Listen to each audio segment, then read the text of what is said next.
हे फूडीज, मी आहे तुमचा सिद्धेश आणि स्वागत करतो तुमचं आपल्या चॅनल द बॉम्बे शेफ सिद्धेशमध्ये। सर्वप्रथम तुम्हाला तुमच्या परिवाराला होळीच्या खूप खूप शुभेच्छा। तर होळीनिमित्त आपण आज पुरणपोळी बनवणार आहोत, पण ती पण एकदम वेगळ्या पद्धतीने।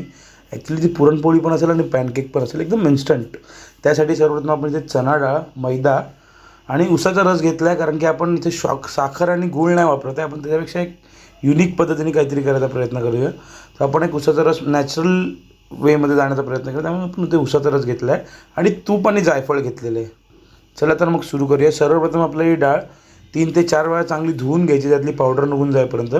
त्याच्यानंतर तिला चांगला 3-4 शिट्ट्या घेऊन ती उकळून घ्यायची आहे। तुम्ही पाहू शकता मी माझी डाळ धुवून घेतलेली आहे, तर ती आपण चांगली उकळून घेऊया। चांगली उकळून घेऊन झाल्यानंतर तिला आपण एका मिक्सरच्या भांड्यात काढून घ्यायचं आहे आणि त्यात आपण ती डाळ भांड्यात काढल्यानंतर आपण त्यात थोडीशी वेलचीची पूड, एक अर्धा चिमूटभर आणि एक अर्धा जायफळ त्यात आपण घासून घेणार आहोत, चांगलं किसून घेणार आहोत त्याच्यात, कारण की त्याचा एकदम मस्त असा फ्लेवर येतो। जर तुमच्याकडे जायफळ असेल तर तुम्ही फक्त वेलचीची पूड टाकू शकता आणि याची थोडीशी प्युरे करून घ्यायची आहे। ती जास्त पातळ नसली पाहिजे आणि थोडी जास्त जाडी नसली पाहिजे। तुम्ही पाहू शकता माझी कन्सिस्टन्सी कशी आहे। त्यानंतर आता आपल्याला ह्याच्यात मैदा टाकायचा आहे। मैदा मी अर्धी वाटी घेणार आहे आणि ते मला जसे गरजेनुसार मी टाकून घेणार आहे। अर्धी वाटी मैदा टाकल्यानंतर मी त्याच्यात उसाचा रस टाकणार आहे। तुम्हाला पहिल्यांदाच सांगितल्याप्रमाणे आपण यात गूळ किंवा साखर वापरत नाही, आपण एकदम वेगळ्या पद्धतीने बनवायचा प्रयत्न केला आहे आणि होप मीही पहिल्यांदा ट्राय करतो आहे, होप ही चांगली बनेल।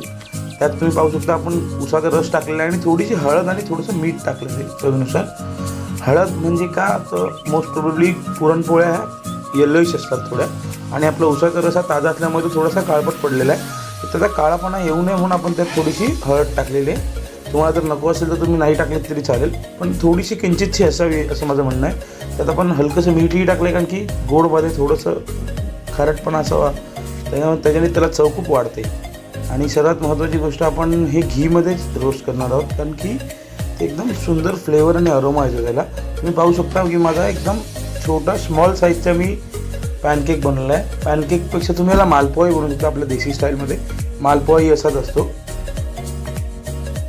आणि जर तुम्हाला असं वाटत असेल की उसाच्या रसामुळे गोडवा कमी आला आहे, तर तुम्ही हवं तर तुमच्यासाठी त्याच्यात थोडंसं गूळ ॲड करू शकता। साखर बहुधा टाळा, कारण की याला आपण नॅचरल वेनिश गोड करायचा प्रयत्न केला, त्यामुळे साखर जर तुम्ही टाळीत तर खूप बरं होईल। आणि तुम्हाला हवं तर तुम्ही त्या बॅटरमध्ये थोडेसे काजू बदाम पिस्ता पण ॲड करू शकता, त्याच्याने एक चांगला नटी आणि क्रंची फ्लेवर येईल। मी जे अवेलेबल होतं त्या साहित्यामध्ये दाखवलं आहे तुम्हाला, आणि हे एकदम इन्स्टंट वेमध्ये बनतं। त्यामुळे जर तुम्हाला कधी पुरणपोळी खायचं मन झालं तर तुम्हाला खूप वेळ थांबायला लागणार नाही, तर थोडीशी डाळ घ्या, ती उकडा आणि अशा पद्धतीने तुम्ही बनवू शकता। ह्यात तुम्हाला पुरणपोळीची पण मजा आहे, मालपोहाची पण मजा, आणि मालपोहा आणि तुम्ही इंग्लिशमध्ये बोलायला तर पॅनकेकची पण मजा आहे। आणि हे आपण दुधाच्या गुळवणीत खाऊ शकतो, किंवा तुम्ही हवं तर ती तिखट डाळीची आमटीबरोबर खाऊ शकता, किंवा जर एखाद्याला रबडीबरोबर आवडत असेल तर तुम्ही रबडीबरोबरही खाऊ शकता। It goes with all. हे सगळ्याबरोबर खूप सुंदर आणि चांगलं लागतं आणि खूप इन्स्टंट आणि इझी वेनी बनतं, त्यामुळे मला हे आवडतं।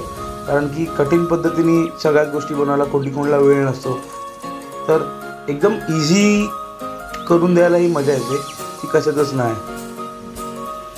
आणि शुगर कॅन ज्यूस म्हणजे उसाचा रस ही कॉन्सेप्ट मला युनिक का वाटली, कारण की आय गेस कोणी अजूनपर्यंत उसाच्या रसांमध्ये पुरणपोळी बनवली नसेल। मी तर कधी बहुधा ऐकली नाही, मीही स्वतःही पहिल्यांदा ट्राय केली आहे। त्यामुळे जर तुम्हाला ही रेसिपी आवडली तर नक्कीच शेअर करा।